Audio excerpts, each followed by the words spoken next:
I'm Will Kelly, and you're at the Hard Knocks Guitar Shop.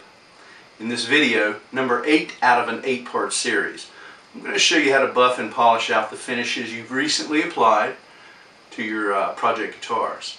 But these techniques and procedures are also really applicable to working on existing instrument finishes. So if you've got a Mexican Telecaster with a couple of belt buckle scratches or pick scratches on the front, these are great techniques and methods to get those things taken care of as well. And all of this without damaging the value or integrity of your instrument. So let's get started with a few supplies and finishing tools that you're going to need to get the buffing and polishing done at a really pro level. To get a great smooth glossy finish on your project, you're going to need several different grades of abrasive compounds, from a medium heavy to a medium, fine, and ultra fine polish. These work just like grades of sandpaper would, where you start with a low grade abrasive. You want to be careful using this because this actually can wear down through the paint rather quickly. And then after that, you're going to need a medium cut cleaner. Now, medium cut cleaners are bridging the gap in between the heavy cut and a very lighter fine cut.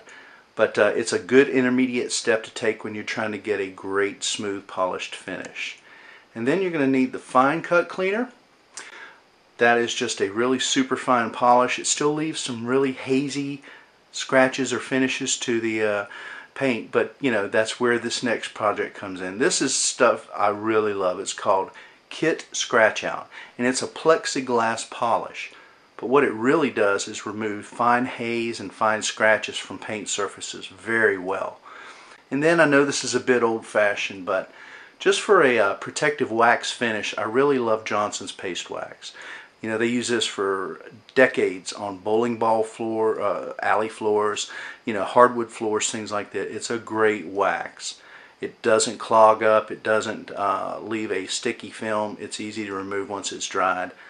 Really like this stuff. Don't use car wax at all. It's got silicates in it, and it's also got some mild abrasive in it too. This is just pure wax, nothing else. You're not going to need any fancy buffing machines or high-speed woolen buffer pads. The best thing to use are the following tools, and I'm sure you have a drill around somewhere. This is just an electric drill, standard chuck, 3/8 inch, nothing special.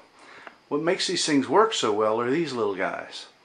These are foam abrasive pads, and they have a drill arbor chuck provided at the back of them. These fit right into your drill, and they can be used to buff, polish, you know, abrade a finish, everything. So what you want to do is get one for each grade of polish that you're going to use. Remember that heavy to medium cut turtle wax? It's a dark orange color. There's one pad that we're using strictly for that. We have one pad for the Kit Plexiglas polish, and then we have one for the light to medium cut polishes. So keep your pads and also the cleaning cloths and the wipes that you use separate for each grade of coarse abrasive. Because if you don't, then you're not really maintaining a true upgrade in your finish. If you've got thick abrasive grit hanging around from the heavy cut when you use the same piece to abrade and polish with your fine cut, it's not going to work. These are about $8 at a local auto supply store in the finishing department. They are disposable, however they last a long time. I recommend you label the side with a marker to let you know which abrasive polish has been used with which pad. Here's a couple of last little tricks and tips that you're going to need to assemble. First off, you know what this is. This is our ubiquitous bottle of distilled water with 1 drop of soap in it. This is to provide lubrication while we polish. We've got our heavy to medium cut turtle wax. We've got our heavy to medium cut pad. Now, the trick is when you apply your compound or polish, never apply it to the surface that you're going to be polishing. Instead, apply it to your pad, and then you want to rub it or smooth it in uniformly across the entire face of the pad. It's always a good idea to pre-moisten or dampen the pad that you're going to use. This helps the polish get absorbed much better into the pad itself. So you don't need to use a lot of this stuff. It's not going to, you don't want it to goop up. You just want to use a little bit of it and then rub it in with your finger, with a paper towel, anything you want to use, until it's spread around evenly. Then we're going to moisten the surface which we're going to be polishing as well, and then we're going to get polishing. So a few spritzes of water. We've got our pre-moistened, pre-compound applied, and we're going to start slowly working our way around. Never let the pad stop moving. Always keep it moving, and work the edges straight off, never at an edge, at an angle. Always flat. Keep this pad flat onto the body at all times. You want to start at a slow speed and then work your way around.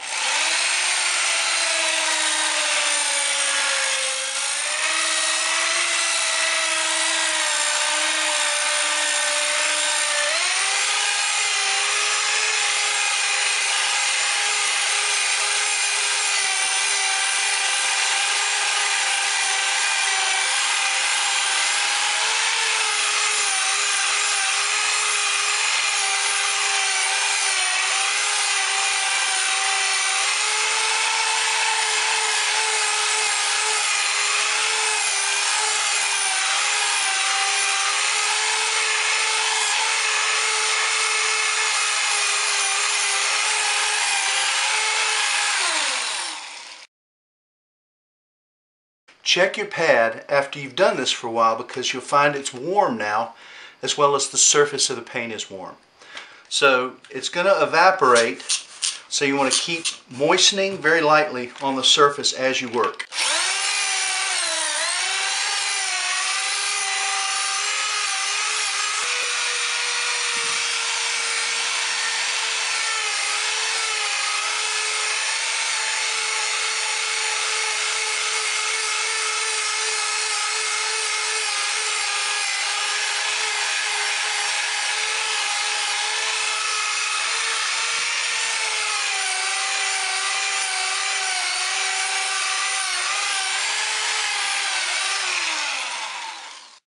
Remember to keep your rags separated according to an abrasive compound. You got a pile of rags for the heavy, medium, and fine cut compounds. But what you want to do is let the paint, the buffed surface you just completed, let it cool down. If you put your hand on it, you can feel it's warm. It's all that abrasive work getting done. And the last thing you want to do is start wiping abrasive grit off of a soft, warm lacquer surface. You'll just end up putting new scratches on. So let this thing cool down for a good 10 minutes before you wipe it down with a clean, slightly damp cloth. And then we'll start with the same process with the medium to fine cut cleaner, and then we'll go to a fine cut and an ultra fine cut. After you've completed buffing the entire painted surfaces with your heavy to medium cut cleaner, take that pad off and let's go to the medium to fine cleaner. These things are very important about keeping them separate, and different rags, different polishes, different buffing pads for each grade of abrasive. So once again, you want to slightly wet the surface of the buffing pad, make sure that the moisture gets distributed, and then we're going to take our fine cut cleaner. Once again, it's just the same process over and over again. Put a little on the pad, use your finger to wipe it in carefully and smoothly. Make sure it's uniformly distributed. We want to give a spritz to the top or the piece that we're going to be cleaning and buffing.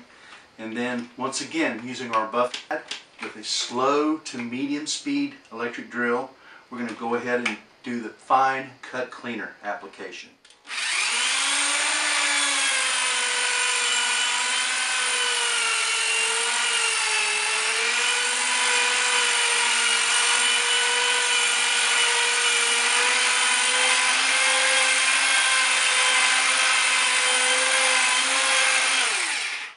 You may want to do this in a protected area, because the drill does fling off some moisture and some polish as you're spinning, especially at higher speeds, and that can spray all around the area, so definitely don't do this in your kitchen. The last buffing or polishing procedure that you're going to be using a drill for is going to be the ultrafine or Plexiglas scratch out. This is a very ultra fine polish, and it really puts a nice gloss on everything. So just like procedure before, a couple of spritzes on the pad, very light coat of abrasive compound, not much of anything at all. And then take your finger, spread it around evenly, and then work yourself in circular motions, keeping the pad flat on the surface, just like we've done at least 3 times before.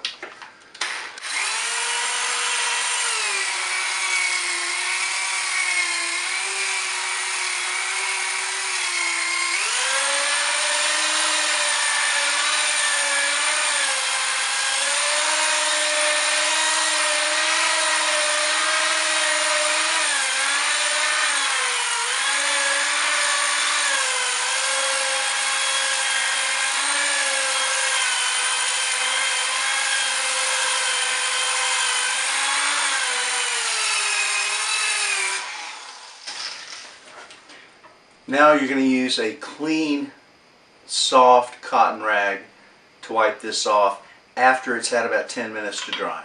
It's a little warm to the touch. We don't want to cause additional scratching. So after that, we've got one last step to do, and that's use the paste wax sealer.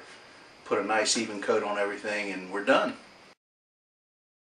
Here's a couple of tips to help you get a great, professional, smooth, glossy finish on your instrument while you're going through this intermediary process from heavy to medium to light to ultralight polishing compounds.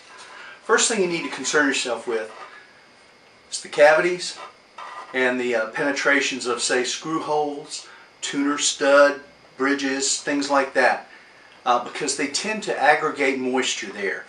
The compound you're using along with the water that we're using for a lubricant tends to pool or aggregate in those holes, and it can cause the wood to swell around those holes. That's a bad thing. So as soon as possible after you've done a polishing job, these are just ordinary cotton swabs, but they do a wonderful job of getting into crevices around the lip of a pick guard cavity. You know, we can also get screw holes and things like that. These wick up the moisture very quickly. You can use them to clean the compound excess, and what you end up with is a lot cleaner, neater polishing job. It's just like doing your car. You don't want that little white wax residue in between the hood and the fender. Well, we don't want that white compound and that moisture to collect into these holes and these insets into the body and cause swelling of the wood, because that'll crack the finish, and you've kind of ruined a lot of hard work that way. Now it's time to apply a good coat of wax to protect your paint, seal the paint pores, and also prevent moisture adhere. So a lot of people use automotive waxes for their guitars. That's not a good thing, because automotive waxes, almost to a T, contain bits of abrasive. And abrasive is not a good thing for guitar finishes. What you want is a pure carnauba wax, or in this case, good old-fashioned Johnson's paste wax. This is a 100% wax product. Bowling alley operators have used it for decades to take care of their hardwood floors. I trust it. Now, the main difference in application between this and how we applied buffing and polishing compounds is there's no water with this, okay? So instead of spraying the surface to apply a little bit of lubricant, we're merely going to take a soft applicator pad, get a little bit of wax on it, and pad the top of the paint surface. And this is pre-moistening it so that there's no dry abrasiveness when we start rubbing it in. So cover the entire surface that you're going to wax with a soft pad loaded with wax, and then start rubbing it slowly into the surface. Okay? You don't necessarily have to work along grain lines, but it never hurts to. Okay? So once you've got a good, even, solid coat of wax all the way around the top or the surface that you're working on, you need to just let it dry. Okay? 10-15 minutes until you see the moist wax that you've applied turn dry and hazy. Once it's hazy and it's dry to the touch, then you're pretty much good to go. Remember to use a separate buffing rag to take the wax off.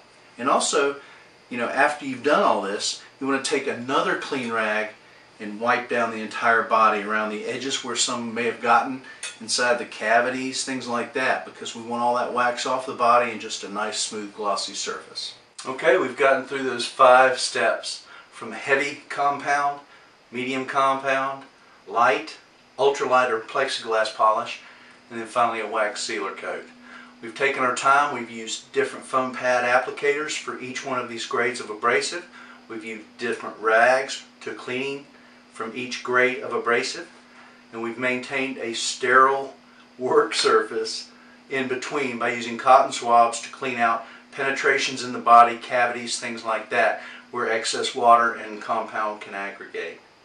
At the end of the day, what you're going to have is a great, smooth, shiny finish that's relatively free of those hazy, fine pick scratches and light belt buckle marks, you know, things that happen normally during the course of owning an instrument and playing it.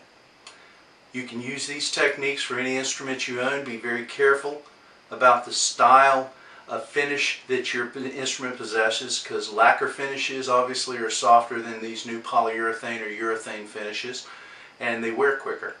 You don't want to try these things on any vintage or valuable or expensive instrument. Trust me, you don't.